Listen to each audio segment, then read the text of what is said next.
Irmãos, vamos abrir nossas Bíblias no Evangelho de Marcos, no capítulo de número 4, versículo de número 35 ao versículo de número 40. Marcos, capítulo 4, versículo 35 ao versículo de número 40. Marcos 34, 35 a 40. Também tem aqueles que cultuam conosco pela transmissão. Não sei se a irmã Suelen lá do Mato Grosso está conosco, se estiver com a mãe dela também, que por vezes participa, Deus te abençoe. Mas quem está conosco de perto ou de longe, Deus abençoe, graça do Senhor sobre a sua vida, tá bom? Marcos capítulo 4, 35 a 40. Eu vou ler, os irmãos acompanhem. Diz assim a palavra de Deus: Naquele dia, sendo já tarde, disse-lhe Jesus: Passemos para outra margem. E eles, despedindo a multidão, o levaram assim como estava. E eles, despedindo a multidão, o levaram assim como estava no barco. E outros o seguiam. Ora, levantou-se grande temporal de vento, e as ondas se arremessavam contra o barco, de modo que o mesmo já estava a encher-se de água. E Jesus estava na popa, dormindo sobre o travesseiro. Eles o despertaram e lhe disseram: Mestre, não te importa que pereçamos? E ele, despertando, repreendeu o vento e disse ao mar: Acalma-te e emudece. O vento se aquietou e fez-se grande bonança. Então lhes disse: Por que sois assim tímidos? Como é que não tendes fé?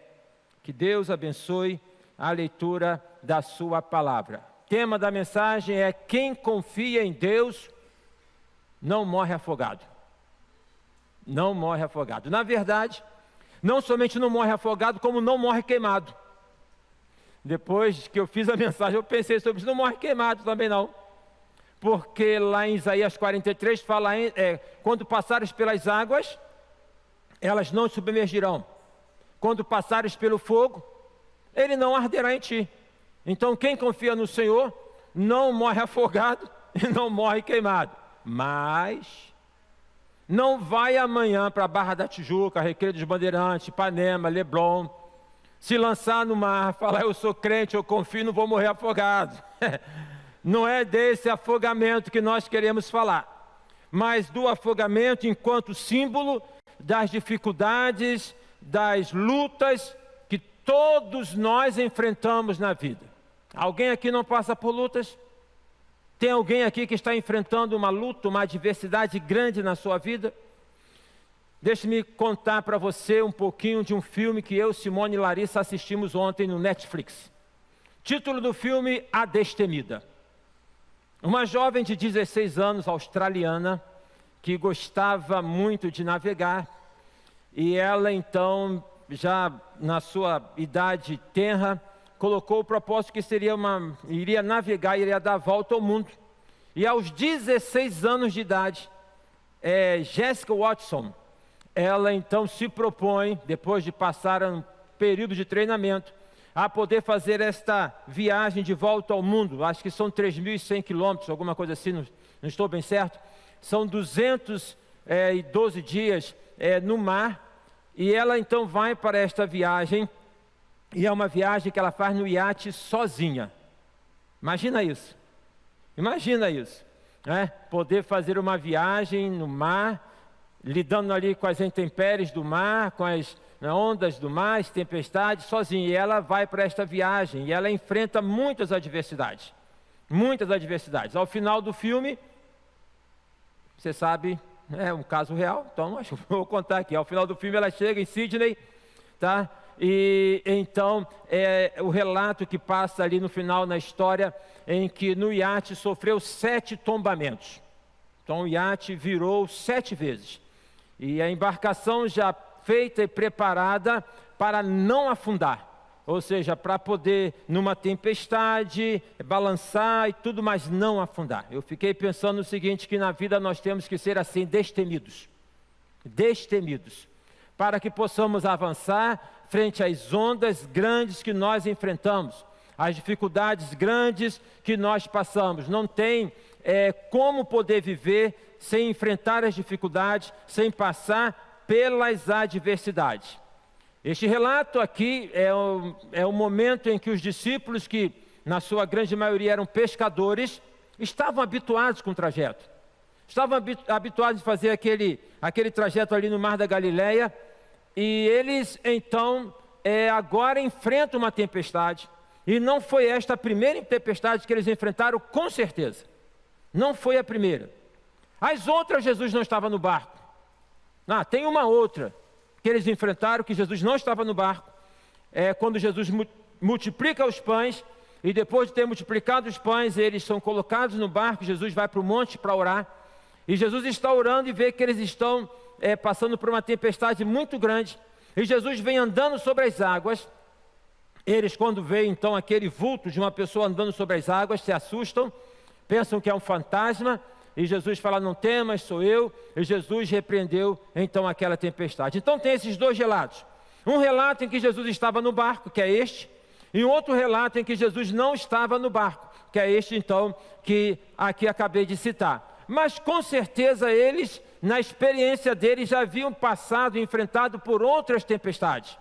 Estavam então acostumados a poder fazer aquela travessia naquele mar que parecia calmo, mas que de repente ainda hoje desta maneira, pela geografia, ficando ali como se fosse numa bacia, um vale. Então as correntes de vento, a temperatura, essas situações que de repente mudam a tranquilidade e causam então uma grande tempestade. Nesta travessia, Jesus estava no barco. E diz o texto que Jesus estava dormindo. Você crê que Jesus estava dormindo? Você acha? Se a Bíblia fala que estava dormindo, ele estava dormindo. Mas eu fico pensando que às vezes Jesus não estava dormindo. Ele estava fingindo que estava dormindo. Estou especulando aqui. Ele estava ali naquele momento, na tempestade, e vendo toda aquela agitação, como que, eu estou aqui conjecturando, como que aguardando o momento para ver como aqueles discípulos se sairiam, como eles lidariam com aquela situação. Algo semelhante a um professor que aplica uma prova. Aplica uma prova e fica ali à frente da sala, olhando para os alunos, para poder saber como que eles vão lidar, então, ali naquele momento. Como que eles vão se sair naquela prova. Existem momentos em que eu e você falamos que Deus não está nos vendo. Existem momentos em que nós falamos que Deus está dormindo. Eu quero te convidar a abrir a Bíblia no Salmo 121. Salmo 121, e por isso aqui, essa minha conjectura, Jesus estava ali, digamos, fingindo que estava dormindo, esperando ver qual era a reação dos discípulos, tá? Mas Jesus aqui é o Deus encarnado, poderia realmente estar dormindo, mas Deus, na sua essência, conforme diz o Salmo 121, é aquele que não dorme. Salmo 121 diz assim: eleva os meus olhos para os montes. De onde me virá o socorro? Já passou por momentos dessa maneira? Em que você coloca a mão na cabeça e fala: e agora? O que eu tenho que fazer? Quem que eu vou buscar? De onde é que vem o meu socorro? O salmista fala: eleva os meus olhos para os montes. De onde me vem o socorro? O meu socorro vem do Senhor, que fez do céu e a terra. Ele não permitirá, preste bem atenção, Ele não permitirá que os teus pés vacilem. Não dormitará aquele que te guarda. É certo que não dormita e nem dorme o guarda de Israel. O Senhor é quem te guarda. O Senhor é a tua sombra à tua direita. De dia não te molestará o sol, nem de noite a lua. O Senhor te guardará de todo mal, guardará a tua alma. O Senhor guardará a tua saída e a tua entrada, desde agora e para sempre. Amém? Então, os irmãos entendem aqui que os discípulos, tendo saído de onde eles estavam, para onde eles estavam indo, então, a partir deste versículo, o Senhor te guardará na tua saída e na tua entrada, desde agora e para sempre. Que então eles chegariam lá, que eles alcançariam lá o destino. Vem cá comigo. Independente das lutas que você está passando, em nome de Jesus você vai chegar.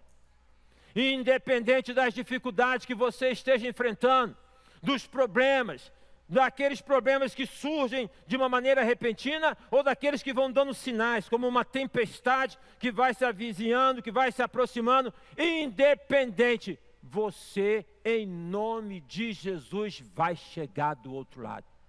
Vai passar, vai superar. É uma convicção que nós temos, que é uma convicção de fé, porque quem confia no Senhor Jesus, quem confia em Deus, não morre afogado pelos problemas, não morre sufocado pelas dificuldades. Observem aqui no texto, mais uma vez no livro de Salmos, ele fala, não permitirá que os teus pés vacilem. Não diz que não permitirá que você não tenha problema. Não diz que não permitirá que você não tenha dificuldade. Não diz que não permitirá que você enfrente tempestades.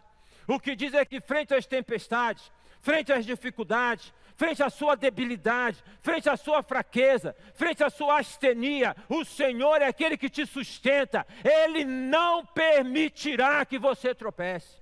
Ele não permitirá, porque Ele é aquele que está ao seu lado, que está ao meu lado, que está ao lado de todos nós. Quem confia em Deus não morre afogado.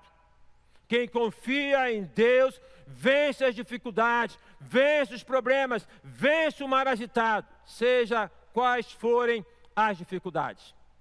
Por que então nós passamos por elas? Por que nós enfrentamos dificuldades?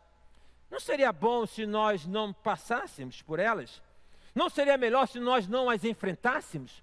Não seria melhor que tivéssemos uma vida, como diz a música do grupo Logos, calmo, sereno e tranquilo? Não é? Calmo, sereno e tranquilo, sem nenhum tipo de problema. Meus irmãos, meus amigos, nós não seríamos o que nós somos hoje. Nós não seríamos o que nós somos hoje, não teríamos a consistência que temos hoje, não teríamos a musculatura que temos hoje, não teríamos a condição que temos hoje, não teríamos para falar para as gerações que vêm atrás sobre o que nós somos hoje, se nós não tivéssemos superado as dificuldades, se nós não tivéssemos passado pelas tribulações. A minha mãe, minha saudosa mãe, Alaide, né?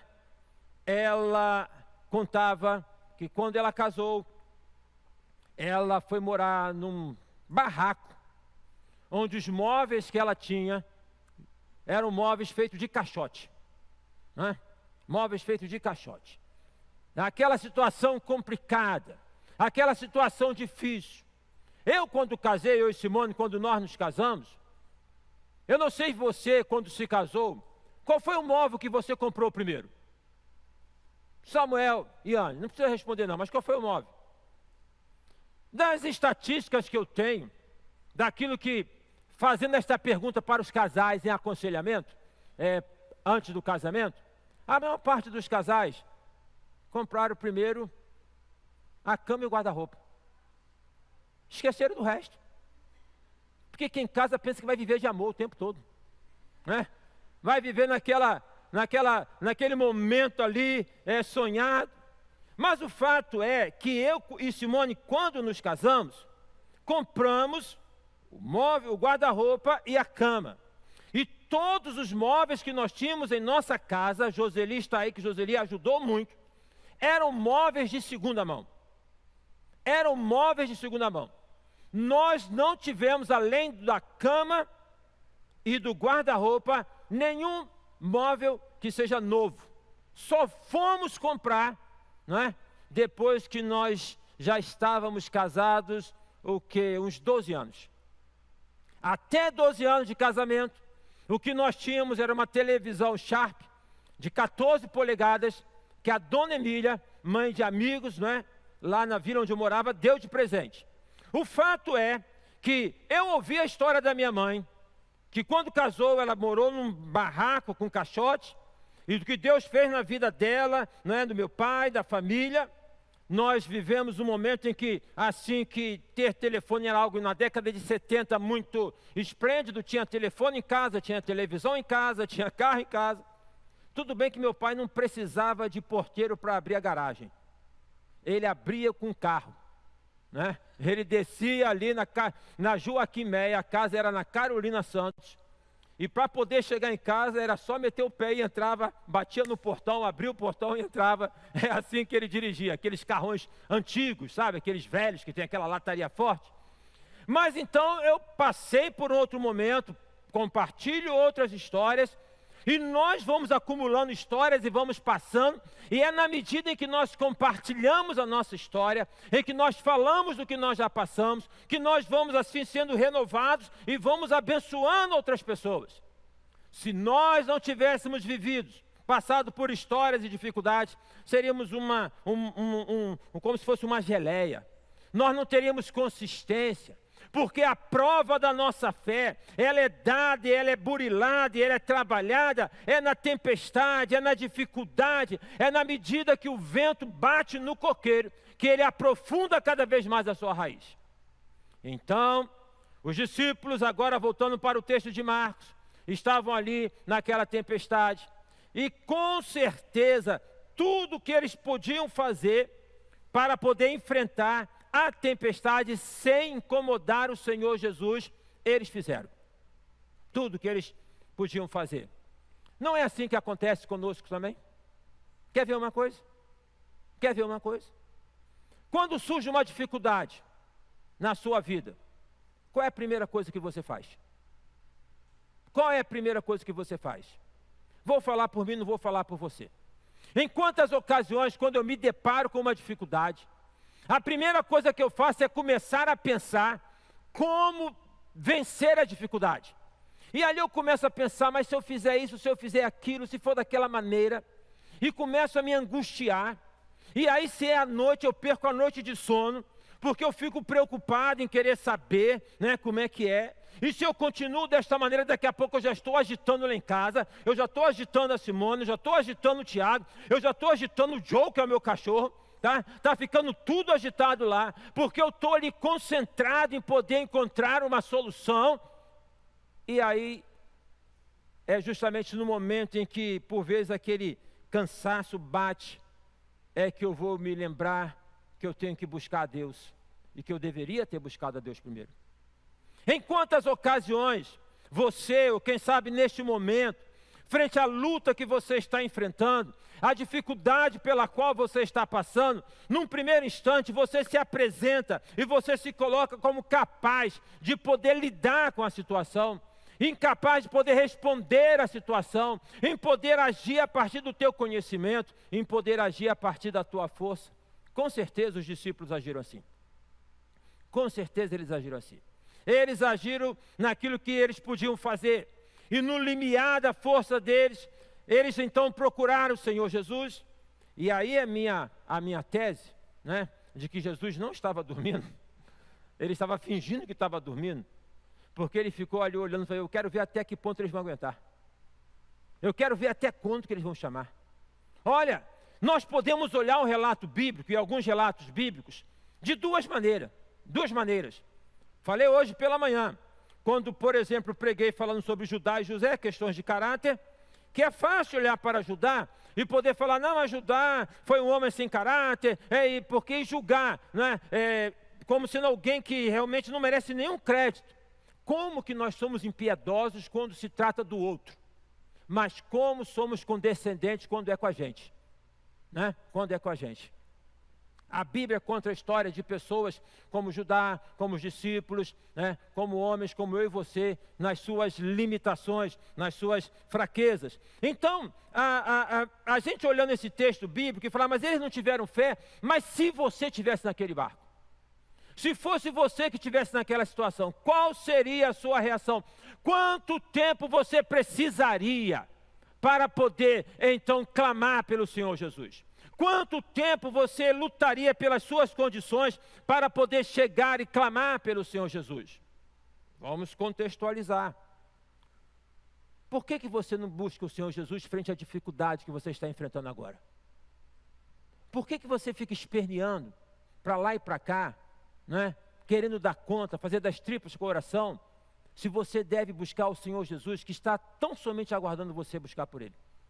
Está tão somente esperando que você possa clamá-lo.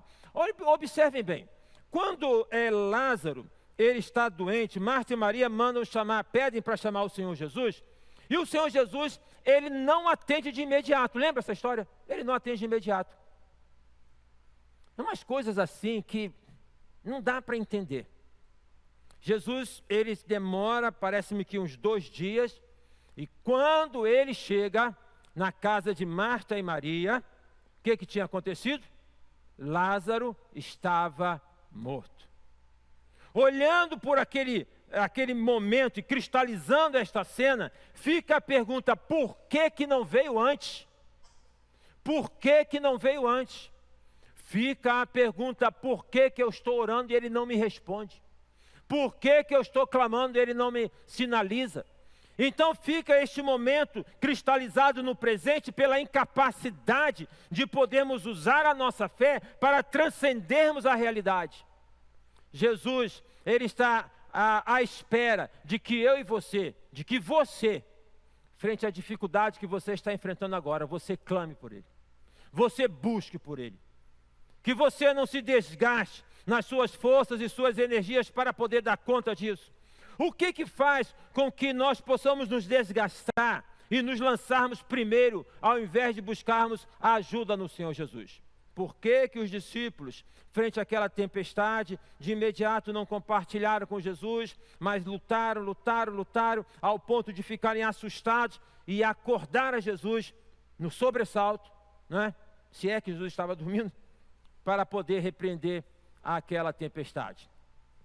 Algo que está presente em cada um de nós e que por vezes impede o mover de Deus na nossa vida, que se chama autoconfiança.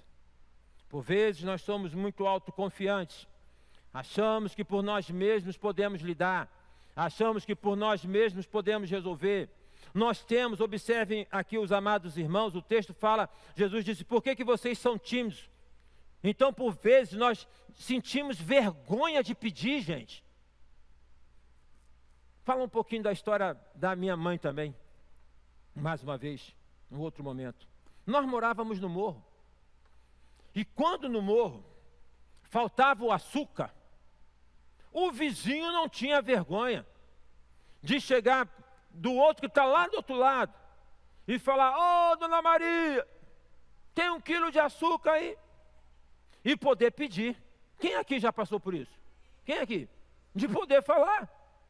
Meus amados irmãos, nós por vezes, enquanto família, nós estamos juntos, mas nós não abrimos o coração. Nós não compartilhamos o que nós estamos sentindo. Nós guardamos, sofremos quietos, sofremos calados, por conta do quê? De autoconfiança. Por conta de quê? Por conta também do que os outros vão pensar. Do que eles vão pensar, do que eles vão falar ao meu respeito. Nós estamos aí nessa jornada da leitura bíblica, e eu acabei de ler o livro de Jó, e quando Jó está naquele sofrimento tremendo, que aqueles 3 amigos começam a falar, Jó tem alguns momentos que ele dá cada resposta assim, para eles de maneira contundente, porque eles ali estavam numa posição que não era uma posição de poder ouvir, de poder ajudar, mas de poder julgar, E Jó fala: eu não preciso que ninguém julgue a minha fé, eu não preciso que vocês possam medir a minha fé. Meus queridos e meus amados irmãos, a autoconfiança, a aparência do que os outros vão pensar, por vezes faz com que nos fechemos e que nós não peçamos ajuda a Deus e não compartilhemos uns com os outros. Conta-se a história de uma igreja em que a irmã ficou doente, e tendo ficado doente, ela ficou um tempo, a igreja era muito grande, muitos irmãos, e ela ficou sem vir aos cultos. E depois, quando ela se recuperou, ela veio e ela foi de imediato com o pastor e falou: eu fiquei doente esse tempo todo e o senhor nem ligou para mim, o senhor nem deu atenção. pastor pegou aquela pedrada no peito, né? E ali ele teve então um insight que ele falou assim: minha querida, você ficou doente. O médico adivinhou? Ou você chamou o médico? Ah, eu compartilhei com o médico. Ué, mas o médico não adivinhou? Não. Se o seu médico não adivinhou, como é que eu, que sou pastor, posso adivinhar? Então, o convite é poder compartilhar. O convite é poder falar. Meus queridos e meus amados irmãos, para vencermos as tempestades, para vencermos os vendavais da vida, nós precisamos aprender a compartilhar. Compartilhar com Deus, colocar perante Deus, lançar perante Deus a nossa ansiedade, mas falar uns com os outros. Falar uns com os outros. Irmão, ora por mim. Irmão, eu estou passando por essa dificuldade. Eu nem vou dizer que você deve fazer isso com todas as pessoas, mas com aquelas que o Espírito Santo vai te apontar. O que não pode, o que não deve acontecer, é ficar sofrendo sozinho, é ficar lá na autoconfiança sem pedir ajuda, e ver que as ondas se avolumam, e ver que o mar se agita, e sofrer sem buscar, sem falar. Por que passamos por problemas? Por que passamos por dificuldades? Dentre tantas outras coisas, para que nós possamos passar por um processo de quebrantamento e confiarmos mais em Deus do que em nós mesmos. Confiarmos mais em Deus do que na nossa capacidade. Confiarmos mais em Deus do que no nosso conhecimento. Uma outra coisa que eu observo aqui neste relato, quando Jesus ele fala para os discípulos, depois de ter repreendido a tempestade, observem bem, ele repreende primeiro a tempestade e depois ele fala: por que vocês são tão tímidos, homens de pouca fé? A questão é a seguinte: nós na vida, em alguns momentos, achamos que tudo vai muito bem e tranquilo, e esses momentos são perigosos demais. São perigosos demais. É aquele momento em que você acha que está no controle, que está tudo certo, até o instante em que surge uma tempestade. A tempestade pode ser você chegar no trabalho, e ao chegar no trabalho, você ser chamado lá no escritório, lá do gerente, lá do diretor, do seu chefe, e falar: olha, eu agradeço muito, mas você está dispensado. Estava tudo bem. No dia seguinte, você foi no shopping, você foi lá na Magazine Luiza, comprou uma geladeira daquelas que, né, faz assim, né, tudo. Comprou um fogão, porque você tem um salário. Aí quando você chega lá no dia seguinte, está desempregado. Essa segurança, ela pode ser balançada quando você vai no médico de rotina. Conversava hoje com a missionária Vera Lúcia, que veio aqui estar conosco assim de surpresa, uma surpresa muito agradável, em que ela compartilhou sobre uma missionária. A irmã ativa, missionária ativa. De repente ela começou a sentir uma dor, não vou nem falar onde que é a dor, porque vai que tem alguém aqui que começa a poder falar: é a dor que eu estou sentindo. Então vamos tirar esse negócio. Mas ela sentiu uma dor, e aí então, em poucos dias, ela perde a mobilidade dos pés, das pernas. Ela deixa de andar. Aquilo que estava para ela tranquilo, de repente, essa serva do Senhor, missionária, ela se vê frente a este quadro. É aquela situação em que você vai ao médico de rotina para poder fazer os exames e tudo tranquilo, e de repente, quando você leva o exame, e ali você então ouve: olha, tem algo aqui que tem que ser visto. Eu já contei para os irmãos de uma vez que eu senti mal. Já contei isso para vocês? Que eu me senti mal e que eu falei para a Simone que ia fazer visitas. Já falei isso. Pois é. Falei que ia fazer visita e fui para o hospital. Aí fiz o exame lá. Aí falei: doutor, daqui a pouco eu volto. Vim para casa. Aí, olha só, pastor mentiroso. Falei para a Simone: vou continuar fazendo visitas. Voltei para o hospital. Aí quando eu cheguei no hospital, o médico falou assim: ih, rapaz, deu um negocinho ruim aqui. E agora como é que eu faço? Tem a visita, que eu não estava fazendo, E tem esse negocinho aí. E aí então, ele fala, você agora vai ter que ficar aqui internado, não vai poder sair não. Ih, rapaz, e agora como é que eu vou ficar? E aí foi uma coisa que eu fiz que nunca ninguém deve fazer. Eu vou esperar na recepção. E ó. E fiquei andando pela rua. Ah, Senhor, não pode ser que eu estou tendo infarto aqui. Eu não acredito nisso. Já era para ter caído duro se não fosse a graça do Senhor e não fosse nada de sério. O fato é que de repente está tudo bem. Está tudo tranquilo. Até o momento em que se apresenta uma tempestade. São nestes momentos, ou seja, em todo esse trajeto, em todo momento, você não pode estar pegado com Deus só quando as coisas não estão bem. Você tem que estar ligado com Deus e muito mais ligado com Deus quando as coisas caminham bem. Quando as coisas caminham bem. Quando você recebe aquele aumento de sustância, se apega com o Senhor.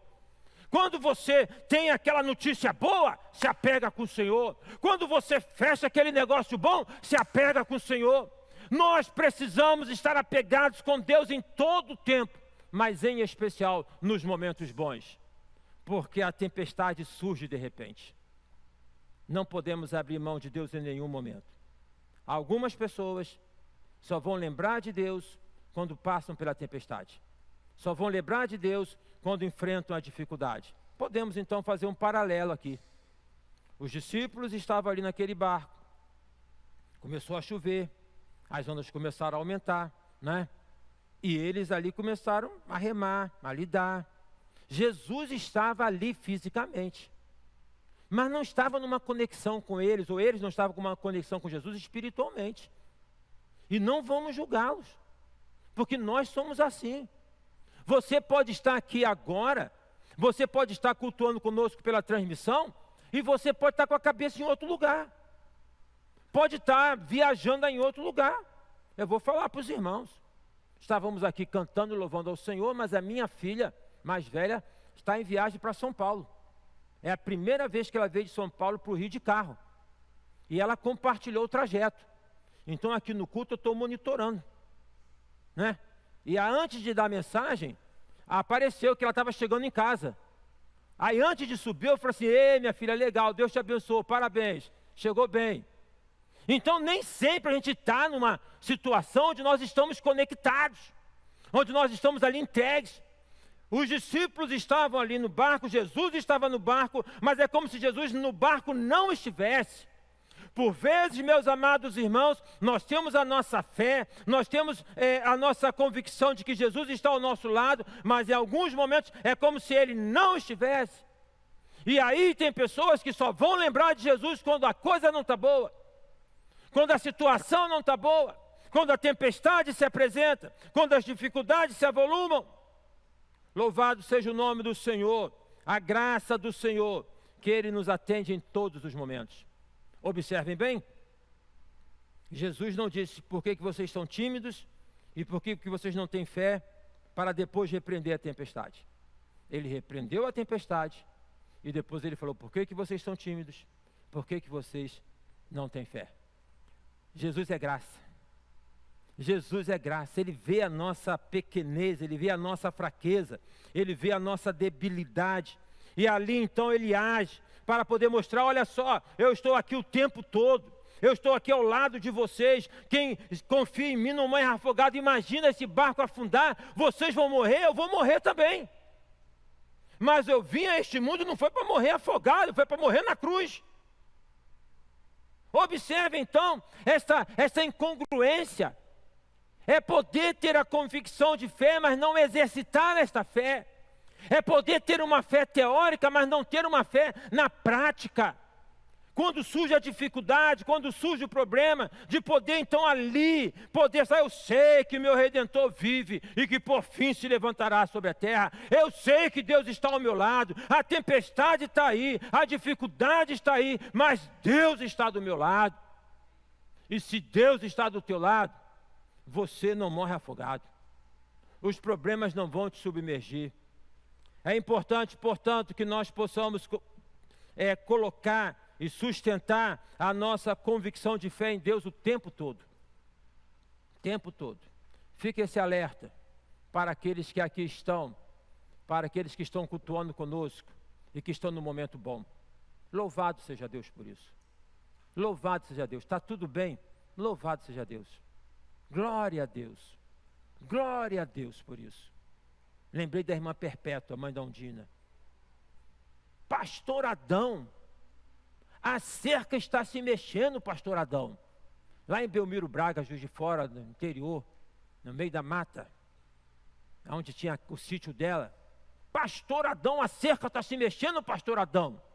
Pastor Adão liga o farol alto da Kombi, chega perto e fala: irmã Perpétua, é uma cobra. A irmã Perpétua fala: glória a Deus. Ao invés de se assustar, ela fala: glória a Deus. Ao invés de se assustar com a dificuldade, com o problema, glorifique o nome do Senhor. Exalte o nome do Senhor. Em todo momento nós precisamos colocar a nossa vida perante Deus, em todo instante, em todo instante, em todo instante. Por que que nós enfrentamos dificuldades? Porque as dificuldades, elas mostram que nós precisamos crescer e exercitar a nossa fé. Nós precisamos crescer e exercitar a nossa fé. Eu entendo que quando Jesus fala para os discípulos: por que vocês são tão tímidos? Como é que vocês não têm fé?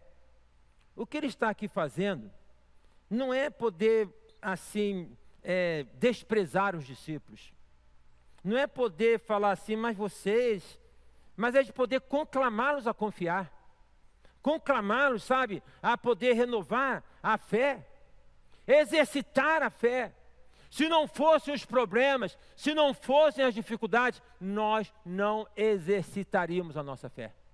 Nós não exercitaríamos a nossa fé. Você sabe muito bem, já passou por algumas dificuldades. E eu, por vezes, vejo na vida de muitos irmãos aqui e aprecio. Quando eu vejo um irmão que está numa dificuldade, ele não ignora a dificuldade. Ele não vai falar: não é nada não. Mas ele ali, sabe, encara a dificuldade com aquela cabeça erguida, que eu vejo isso é confiança em Deus. Eu vejo então essas pessoas crescendo.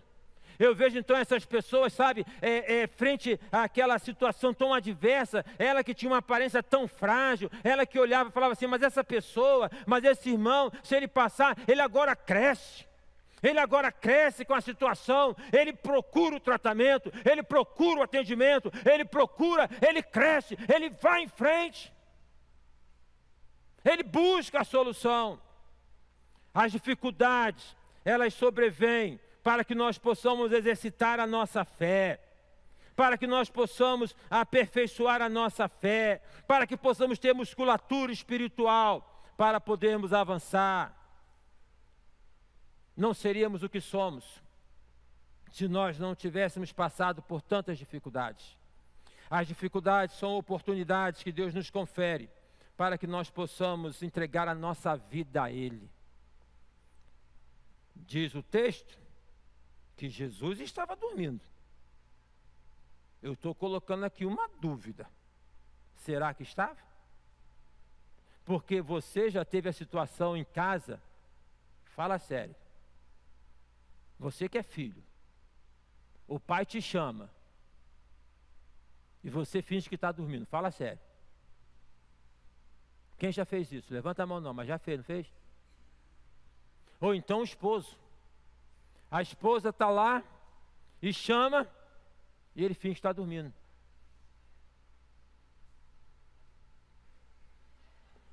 Já fiz. Mas a esposa também já fez. Nós fazemos isso às vezes, né?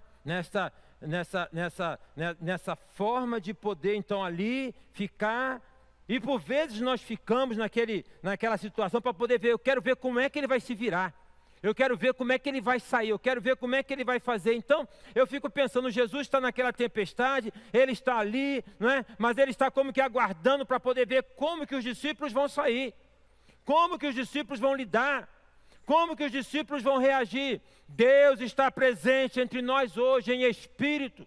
Deus está presente, está justamente olhando para mim e para você, para saber como que você vai lidar.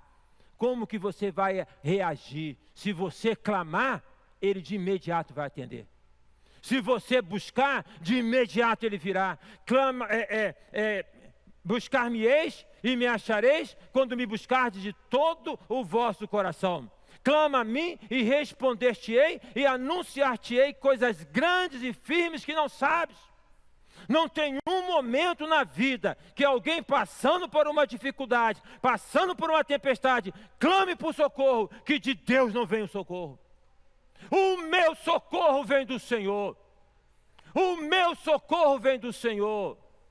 Deste modo, então, se você vive uma tempestade, se você vive um momento de um vendaval, se a sua vida está assim, um momento bagunçado, se você está desnorteado, se você acha que vai acabar agora, que não vai continuar, é importante neste momento que você renove a sua fé em Deus. É importante neste momento que você entregue a sua vida a Deus. É importante que você pegue os seus planos e coloque nas mãos de Deus. É importante que você pegue a sua família e deixe nas mãos de Deus. É importante que você pegue os seus filhos e deixe nas mãos de Deus. É importante que você pegue o seu trabalho e deixe nas mãos de Deus.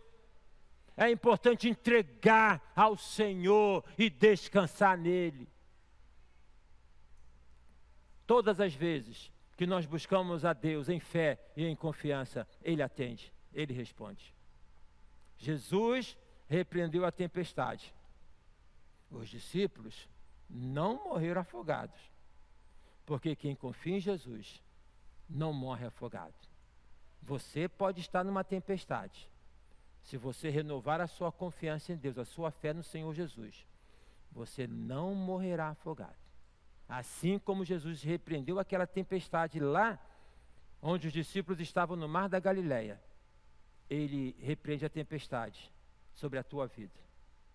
Ou então, Ele reforça a tua fé, para que a onda de 12 metros, como no caso do filme da Jessica Watson, que disse que ela enfrentou onda de 12 metros, você veja como sendo uma marola, porque a sua fé está colocada no Senhor Jesus. Amém? Feche seus olhos. Vamos orar ao Senhor. Eu sei que todos nós enfrentamos problemas, todos nós passamos por dificuldades, todos nós temos lutas, e todos nós temos acesso a um Deus que nos ajuda em todos os momentos, em todas as situações, para vencermos e superarmos todas as dificuldades. Eu quero orar com você, irmão. Eu quero orar por você que está cansado. Eu quero orar por você que está desanimado. Eu quero orar por você que está assim agitado. Eu quero orar por você que está assim sobrecarregado. Eu quero orar para você que está olhando para a sua vida com uma perspectiva muito ruim. Eu quero orar por você que está com dificuldade no seu casamento, no seu relacionamento. Não tem nenhum bicho de 7 cabeças nisso. Não tem nenhum bicho de 7 cabeças. Todo casal tem dificuldades. Eu quero orar por você que está assim, numa situação de adoecimento emocional, de abatimento, irmão. O irmão está desanimado demais. Não desconsiderando o fato de que existe o espaço necessário para, assim como nós buscamos o atendimento para o físico, também buscar para a nossa saúde mental, nossa saúde emocional. Mas assim como Deus cura a doença do físico, Ele também atua e cura na doença emocional. Assim como Deus usa o profissional da saúde, o médico, Ele vai usar o profissional da saúde mental. Deus usa as pessoas. Eu quero orar por você. Eu quero orar por você, jovem. Jovem. Porque por vezes olhamos para vocês e achamos que vocês não têm problemas. Olhamos para vocês e achamos que vocês não têm dificuldades. Porque por vezes olhamos para vocês e colocamos cobrança e peso em cima de vocês. Eu quero orar por você, para Deus te dar um renovo, para Deus trabalhar na tua vida, para poder você sustentar a tua fé na tua mocidade, lembrar do Senhor na tua juventude. para você fazer a diferença neste momento. Seja adolescente, jovem, não é para depois, quando tiver da minha idade, mas é agora. Agora. Eu quero orar por você que está à frente de uma situação que alguém disse para você o seguinte: olha, tem jeito não. Como que Deus gosta dessas, né? Vou falar gosta no sentido de poder contradizer o homem, né? Desses diagnósticos fechados, dessas sentenças, não tem jeito, não tem jeito. Aí Jesus chegou lá na casa de Marta e Maria, e Senhor, tem mais jeito não? Tá bom. Me leva onde ele foi sepultado. Chegando lá, Jesus falou: tirem a pedra. Observem, Jesus não falou que ia ressuscitá-lo. Ele vai agindo passo a passo. Tire a pedra. E tendo tirado a pedra, ele falou: Lázaro, sai para fora. Jesus é aquele que tem poder para mudar toda e qualquer situação. Eu quero orar por você. Quero orar por você que está cultuando conosco aí da sua casa, do seu trabalho. Envie o seu pedido de oração para a gente, agora, pelos canais que nós temos aqui, no WhatsApp da igreja, ou pelo canal do YouTube, para nós recebermos e orarmos por você.